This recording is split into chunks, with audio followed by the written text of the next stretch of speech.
All right, welcome to the Steeler Country Podcast.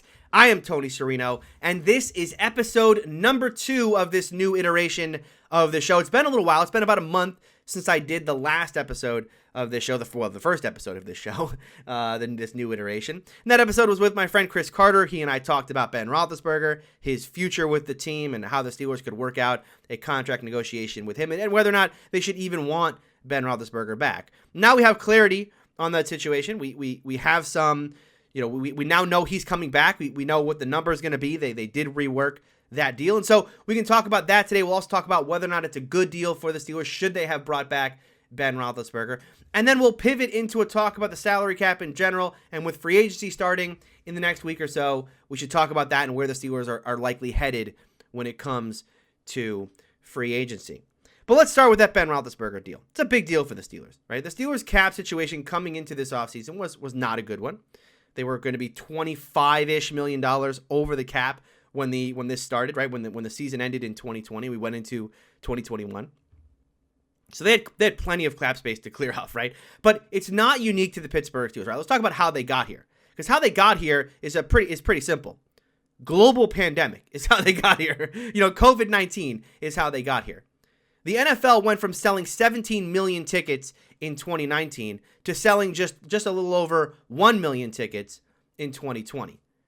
That with the attendance numbers alone dropped the income to the NFL, where the salary cap has gone from around $200 million in 2019, or excuse me, in 2020, to in 2021, that number will drop to $180-ish million, right around there. We don't have an exact number yet from the National Football League. They still do not know what the actual salary cap will be.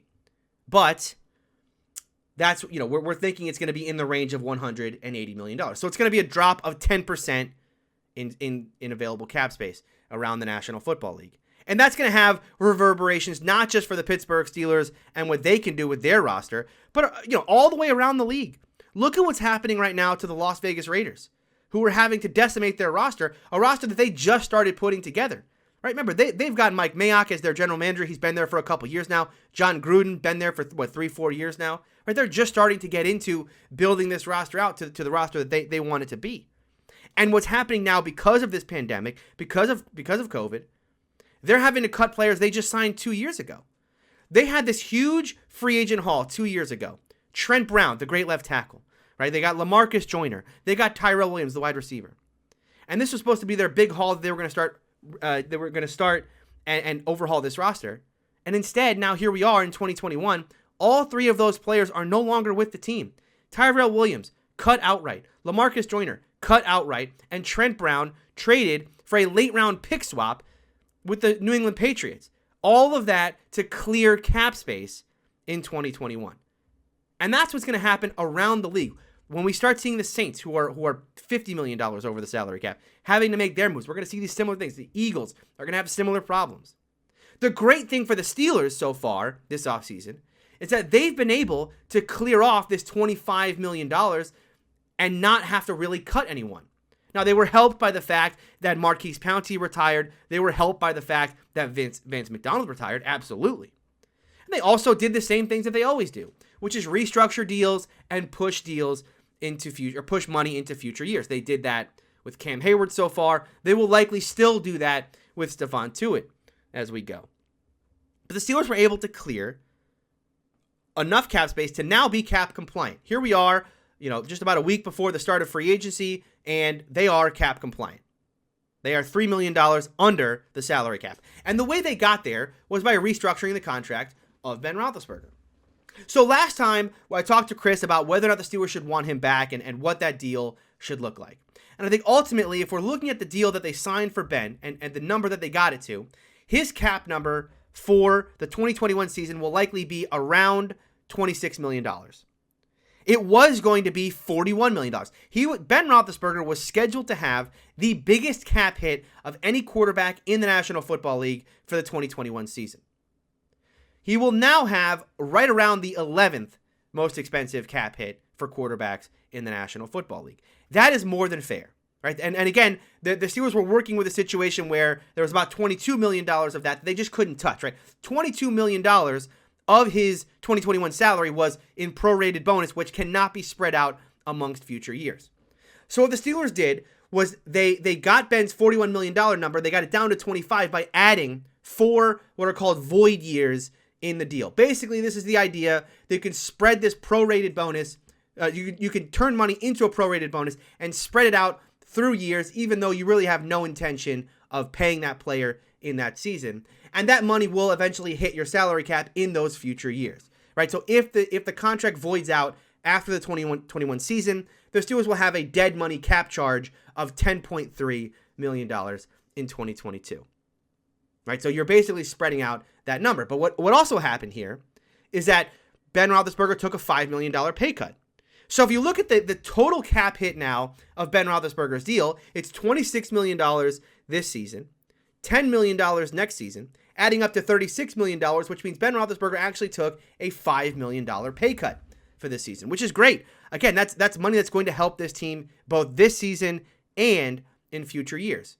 And it gets the Steelers to a situation where the money that they're spending on Ben Roethlisberger this season is in effect right around $4 million. Because there was about $22 million that they just couldn't touch. Even if they had cut Ben Roethlisberger this season, they still would have had a cap charge of $22 million for Ben Roethlisberger. They have a cap charge now with him on the roster of $26 million, meaning that in effect, having Ben Roethlisberger on the roster is really only costing the Steelers $4 million for the 2021 season. Right? That's what the Steelers are being charged for actually keeping him versus cutting him. Because we have this discussion about whether or not the Steelers should just, cut him loose. There's no reason to bring Ben back. He's 39 years old now. He didn't play well at the end of last season. There's no reason to bring him back. Move on. You got Dwayne Haskins. You got Mason Rudolph. You could potentially draft a player or sign a player in free agency to come in and compete with those guys, and let's move on. But the question I have there is, now that we know that it's really only costing the Steelers $4 million, do you really want to save that $4 million but create this new problem for yourself at quarterback? What quarterback are you going to bring in for $4 million that you are guaranteeing is going to play better than Ben Roethlisberger this year? I don't know that there is one right now. And there's the Jameis Winstons of the world. There's the Ryan Fitzpatricks of the world. And certainly if you look at just the way that Ben Roethlisberger played down the stretch, just those last 4 or 5 games, certainly there's an argument to be made that he was, among the worst quarterbacks in the league and not among the best. But you would have to then ignore the 11 or 12 games that came prior to that. And for me, I have to take the good with the bad, and I have to understand that some of what happened with Ben Roethlisberger late in the year was because of the fact that the offense basically was a completely one-sided affair. It was a passing game only. They were not able to run the football. And you have to assume that in 2021, that is going to be a big part of trying to fix this thing, is fixing the running game. And if they can fix the running game, well, then you are less exposed to Ben Roethlisberger, and hopefully Matt Canada can accentuate some of the positives of Ben Roethlisberger and hide some of those negatives that we saw at the end of last season. So I'm of the mindset of this.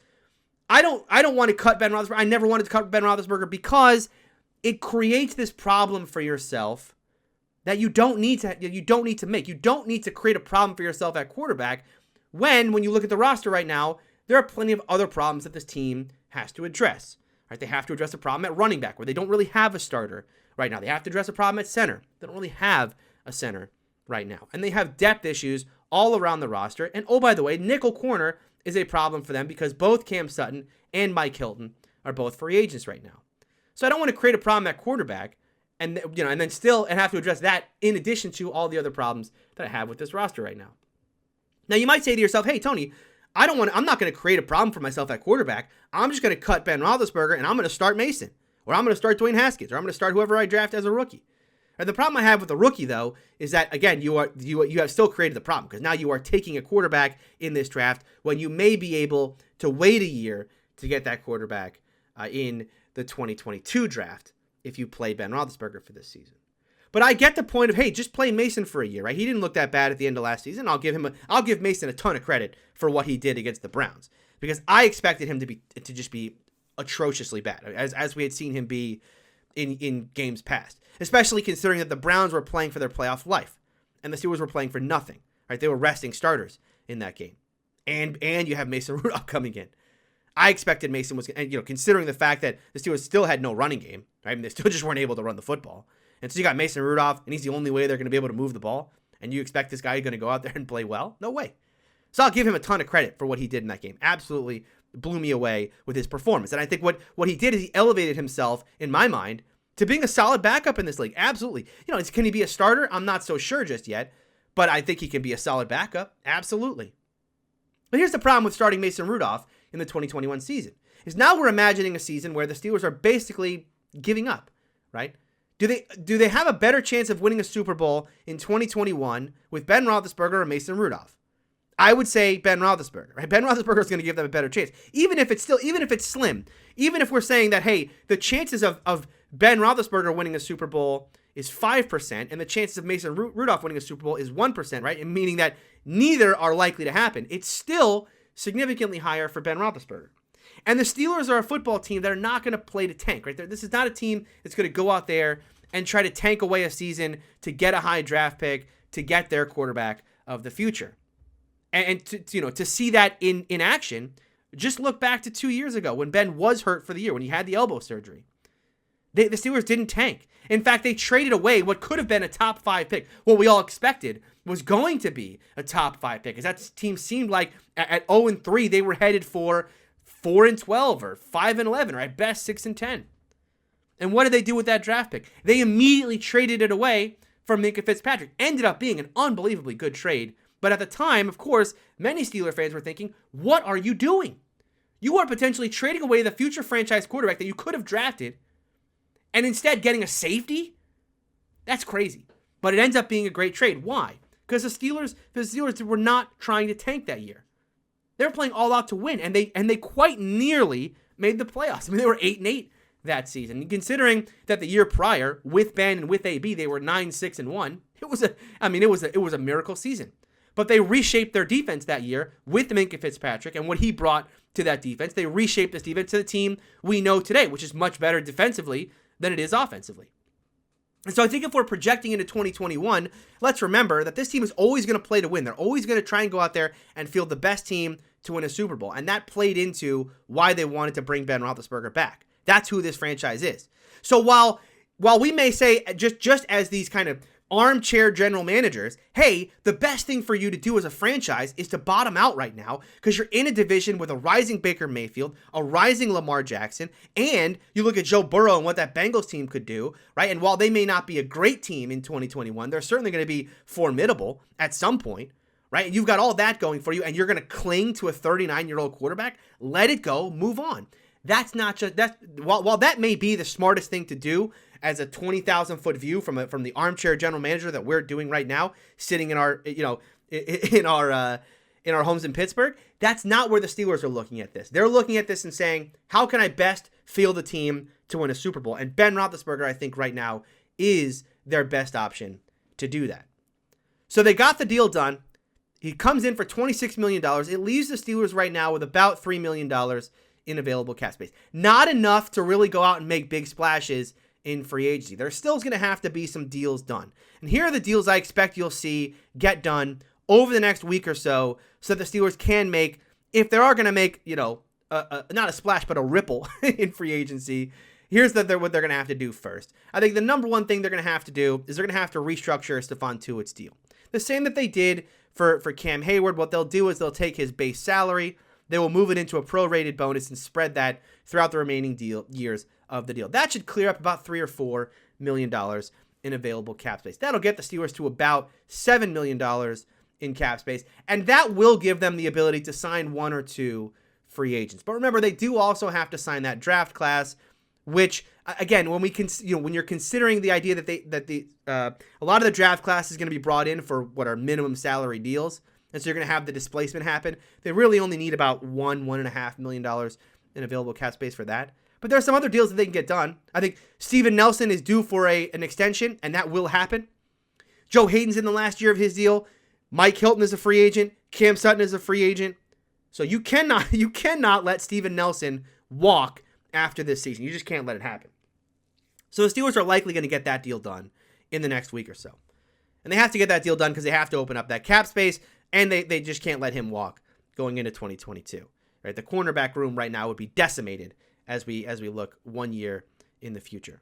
So they'll keep Steven Nelson, and hopefully they'll be able to structure that deal in such a way that it opens up some cap space this season. He's got an $8 million salary this season. You would hopefully move that to future years to keep the cap number low this season. And I hope the Steelers could open up maybe half of that number. So you think a Steven Nelson restructure could hopefully open up, let's say, $3 or $4 million in cap space. I think you do the same thing with David DeCastro. His deal should be a little easier. He's a little older, right? Maybe nearing the end of his great career. You hope to open up. He's got about $8.7 million in base salary this season. You hope to open up maybe half of that again.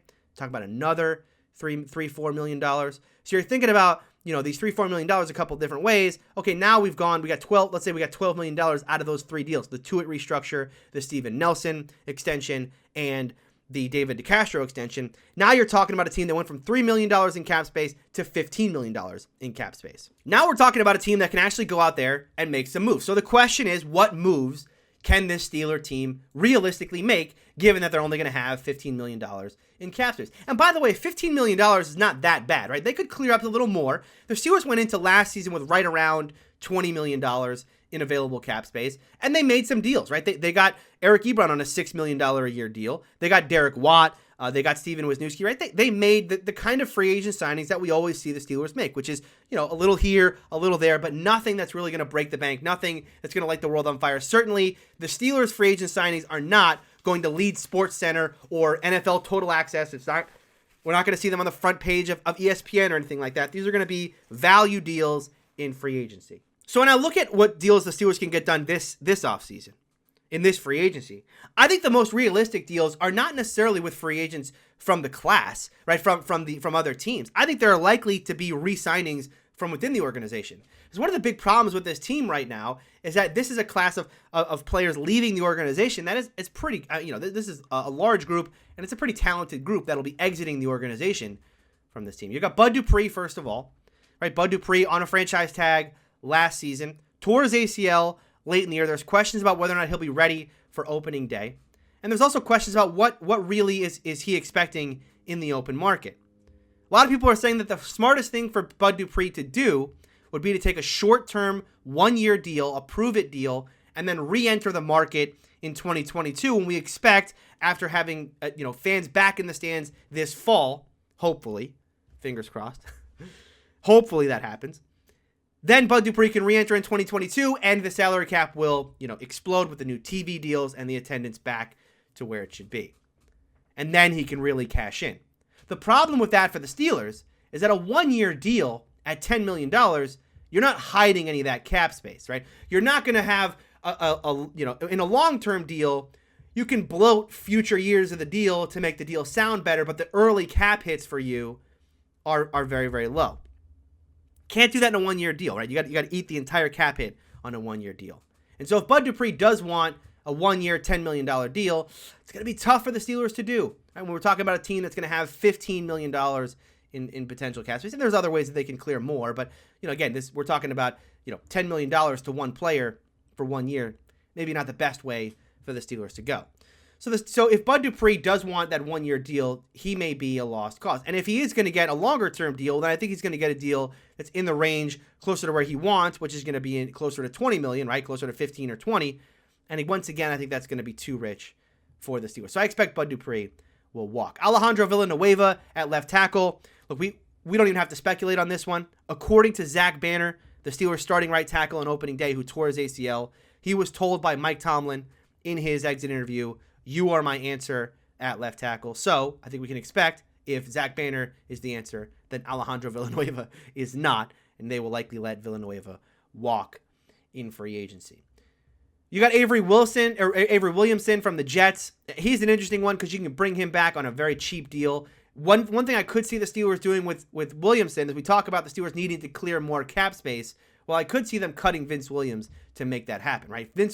Cutting Vince Williams would get the Steelers an extra $4 million. And if you can get Williamson on a very cheap deal, let's say, $1 million, $1 or $2 million, and you're still clearing that space while not losing talent at the position, right? You are going to lose. I think the drop off between Williams and Williamson is big, but you are saving some cap space to do it.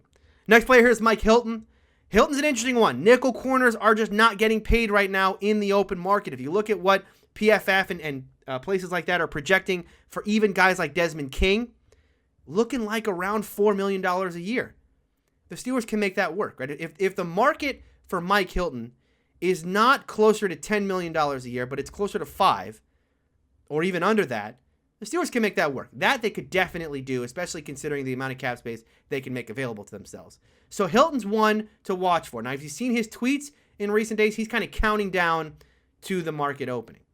He seems to think he is going to cash in. And when I look at his skill set, I don't blame him, because he is certainly one of the best nickel corners in the game right now. Not only what he brings as a cover corner, but his ability, his physicality near the line of scrimmage, run defense, his ability to blitz. He can do it all, and his size does not play a factor in a lot of that. He may end up getting paid. He's one to watch for, but I have a feeling he will get the big deal he desires. Matt Filer's another free agent for the Steelers. He was the starting left guard for them. Filer's an interesting case. Filer can play guard or tackle, so he provides that position flexibility we know Mike Tomlin and the Steelers love. But Kevin Dotson looked very good at guard as a rookie. And you have to expect a year 1 to 2 growth from him means that Filer may not have a starting position at guard. Could he go back to right tackle where he could compete with Okorafor? Sure. He could do that.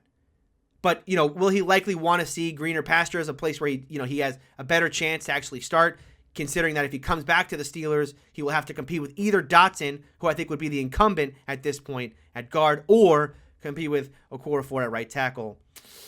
I think he may want to leave and just try to get a more advantageous situation for him. So we'll see what happens with Filer. Certainly, I don't think Filer is going to get mega paid this offseason. But even, remember, the Steelers saw a guy like B.J. Finney leave a season ago for not a ton of money. But again, it was just too rich for the Steelers, even the little bit of money that B.J. Finney got paid by the Seattle Seahawks. Tyson Alualu, the nose tackle for the Steelers, bit older now, over 30 years old, likely to be a 1 or 2 year deal, but I think the Steelers can get a more team-friendly deal here. Alualu, I expect back with the Steelers, just because the Steelers do not have depth right now. It's one of the big problems with the defense is I think they rely so heavily on Stephon Tuitt and Cam Hayward, and those are guys who just can't play 80, 90% of snaps and be effective late in the season. They're going to need more rotation there. And so, in an offseason where I think they do want to add some rotation there, given the fact that, guys like Chris Wormley and Isaiah Buggs and Carlos Davis didn't play up to the level that they were expected to, you can't, there's no subtraction here that you can have. So you got to add Alualu back into that room. I expect him to be back. Zach Banner is a player I definitely expect back in the organization. As Mike Tomlin said, if he's the answer, then he's only the answer if he's in the building. So I expect him to be back with this team. And then there's Juju Smith-Schuster. Then there's Juju. If you heard me on Locked On Steelers the other day, I said it's a stone cold lock he's back. And I do, look, obviously I was being funny in that segment with Chris, the conspiracy theory segment, but I do think there's some truth to what I said there, which is the idea that Ben took a pay cut here, I think for a particular reason, right? Ben likes his guys. We know this about Ben Roethlisberger. There's no doubting that Ben Roethlisberger has certain guys in that locker room that he prefers to play with. And Juju is one of those guys. Ben has been extremely vocal about his love for his love for Juju and his wanting Juju back on this team. So could part of Ben's negotiation Ben to say, hey, I'm giving you this money, but you guys got to bring Juju back? Obviously, the Steelers can't guarantee anything because they can't go out and compete in a market. If Juju is going to get paid $16, $17 million a year in that deal, there's no way the Steelers can bring him back. No amount of Ben taking a pay cut was going to make that work. But I could see a case where, as Chris Carter said on the show, maybe he takes a 1-year type deal. And again, this would be that kind of 1-year, $10 million deal. But maybe he does take that. Maybe the Steelers, if they could try to figure that out, it'd be tough, certainly, to do that and start to bring back some other players. But I think the other way to do it is you do a longer-term deal. You do a 3 or 4 year deal. But you do it, as I said on Locked On Steelers, in a way where it is not so much in prorated bonus, but in roster bonus later on in the deal. So that the cap hit for year 1 can stay very, very low, while still giving Juju the kind of security with guaranteed roster bonuses later on in the contract. And when you consider the fact the Steelers' available cap space in 2022 and 2023 is very high. The Steelers have $160 million in projected cap space for 2022 and $211 million in available cap space in 2023. I think the Steelers, certainly could push some of that money to future years. Right now, I would say it's, in my eyes, I know I said it's a stone cold lock. Don't tell Chris I said this. I think it's probably like 60-40 that Juju stays. I do think it's more likely to me at this point that Juju stays. When you consider some of the stuff that's happening in social media, right? The idea that as soon as Ben's contract got signed, Juju said, let's talk, right? He was excited about that. I want to be back. The fact that his mom said it's fake news that he won't accept a team-friendly deal. Could he take, look, obviously he's not going to take a deal that will ultimately hurt him long-term. I think the 1-year, $10 million deal may just hurt him too much long-term in his career. Because if he were to get hurt or anything like that, I mean, he's just throwing away money if other teams are offering him $16 million a year. But could he take a deal with the Steelers that averages out to about $14-15 million a year, but that money is in future years, right? That it averages out to future years. Maybe he can make that work. And maybe the Steelers can make that work. So again, I have that at about 60-40.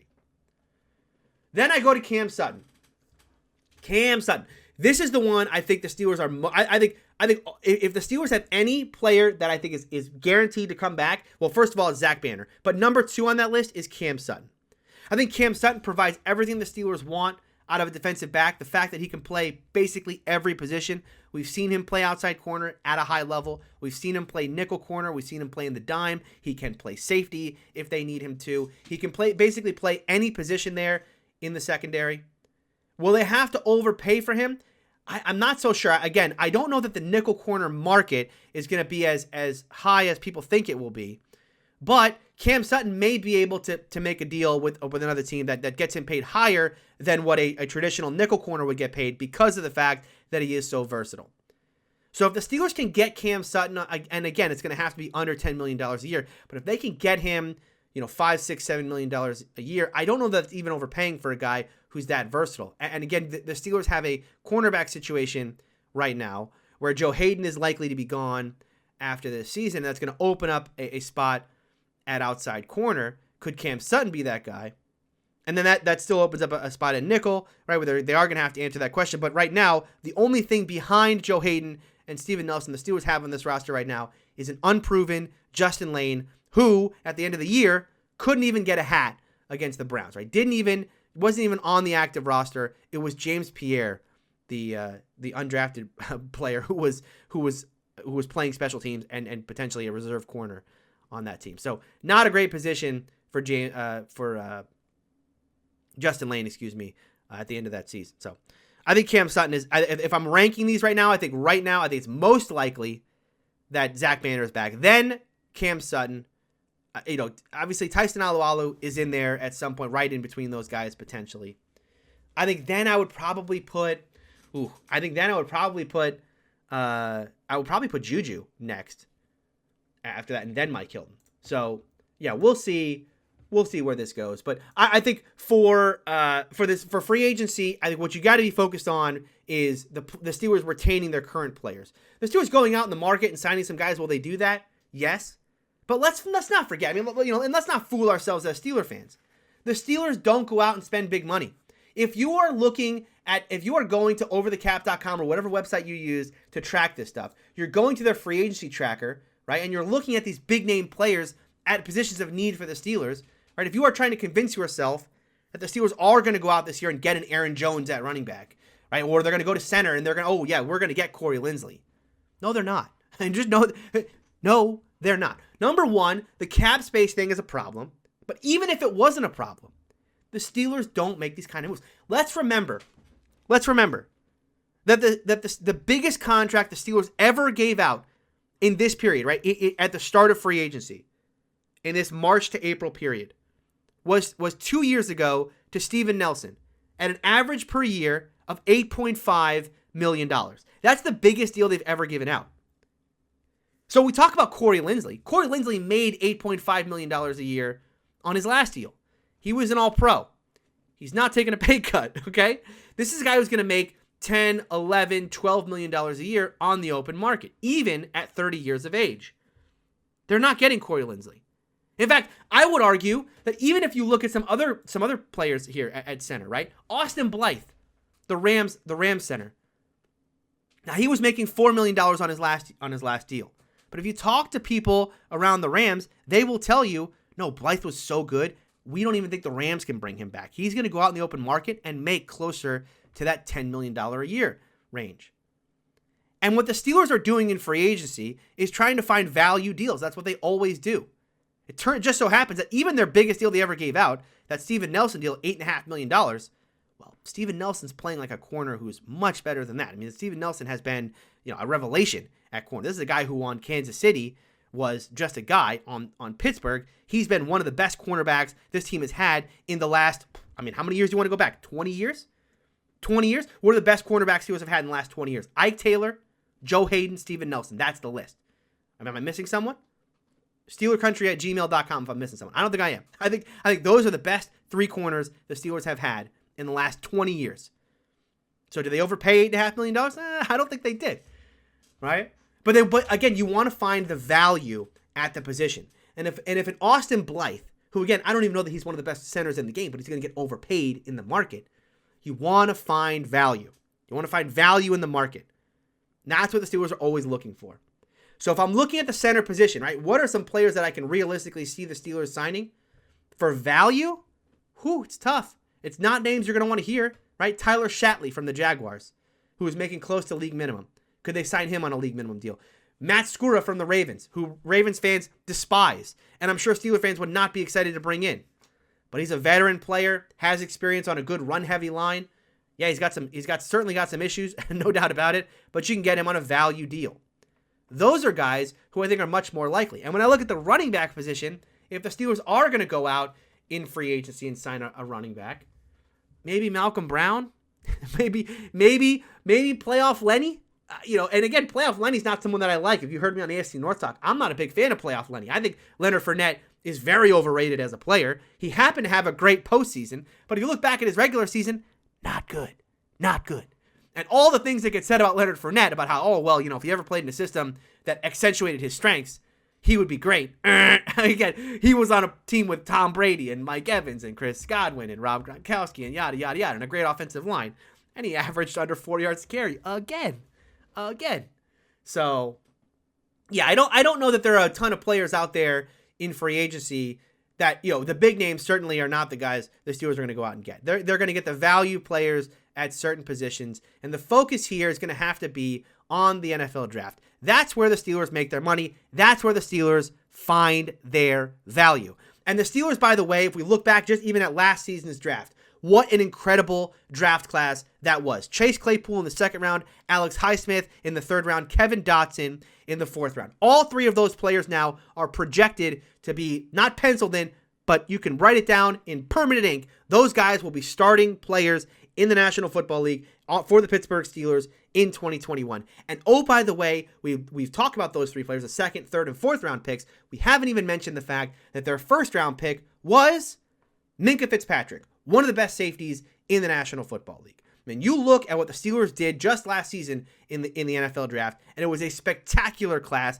that should set this team up in future years to not have this precipitous fall off that everyone's predicting for this team. They've got a solid core, a solid roster. They just have to continue to build around it. But again, where this team is going to find talent this offseason is not necessarily in free agency. It may be in keeping their own players, but when we're talking about adding new talent to this roster, that's going to come in the form of the NFL draft. So let's not get too hyped up about free agency. Let's understand who the Steelers are. This is a team that in the last 4 years has spent the least amount of money of any team in free agency. No team has spent less money than the Steelers in free agency, but it hasn't stopped them from being competitive. Haven't had a losing season. In fact, even when Ben went down, they were still able to scrounge together an 8-8 record. So that is it here for today. That's my talk basically on free agency and where the Steelers are right now. Again, I don't expect the Steelers to make big moves, and you shouldn't either. I will be surprised if they do. I'll be surprised, by the way, if they even do a deal on the level of like an Eric Ebron from $6 million a year. I'll be even surprised if they're able to pull that off. And by that, I mean for a new player coming into the roster. Obviously, a guy like Cam Sutton may get a $6 million a year deal. Mike Hilton, potentially. Those guys they may bring back on those deals. But actually in the market, not so sure that we're going to get even a Eric Ebron level signing this offseason. But they have, the Steelers have a draft class coming up that they're going to need to hit on, because there are certainly positions on this roster that we know the Steelers have to fill. The Steelers do not have a running back right now that I believe could be a day one starter. They have to find that guy, and it's likely going to have to be in the NFL draft. And they don't have a center right now, even though they did just re-sign J.C. Hassenauer. I don't think they have a center right now that they really trust to be that guy. So a couple positions they do have to address. They could address in free agency, but I think more likely they will address those in the NFL draft. And that's what we'll talk about next week. We'll start our draft previews next week. Of course, free agency will have started, so I'll certainly hit on any of the big news coming out of free agency. But thank you all for listening. And if you're watching this on YouTube, thank you as well. I'm gonna try and keep doing this weekly. We're gonna do this audio only, right? I think that the big problem for me is that doing a video podcast is just too much editing, too much work to do to edit the video, encode it, all of that. I mean, the whole process of doing a video is something that I had never done before I started this. And let me tell you something, it's a lot more time consuming than just doing an audio version. So we're going to keep this in audio version. You will be able to listen to it on YouTube, but then we'll supplement this with some video content as well. So if you're subscribed to this in an audio version, first of all, thank you. But make sure you also head over to YouTube, subscribe there. Steeler Country with Tony Serino. We're going to supplement this podcast with with video versions. And if you're listening to this on YouTube, well, then the reverse is true. Thank you for being subscribed on YouTube. And you can also find this as an audio podcast wherever you find podcasts. Just search Steeler Country, and you will find this podcast. Thank you all for listening or watching, and I'll be back next week with more Steeler Country.